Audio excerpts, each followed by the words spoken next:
तर सिंधुदुर्गमध्ये कालपासून सरासरी 216 मिलीमीटर पावसाची नोंद झाली आहे। कुडाळ तालुक्यामधील पावशी गावामध्ये बेल नदीचं पाणी शिरलं। पावशी गावाला पाण्याचा वेढा बसलेला आहे, त्यामुळे जनजीवन पूर्णतः विस्कळीत झालंय।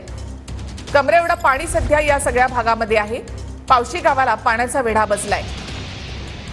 तर कालपासून सिंधुदुर्ग जिल्ह्यामध्ये 216 मिलीमीटर पावसाची नोंद झाली आहे। सावंतवाडी आणि कुडाळ तालुक्यामध्ये जोरदार पाऊस लागला।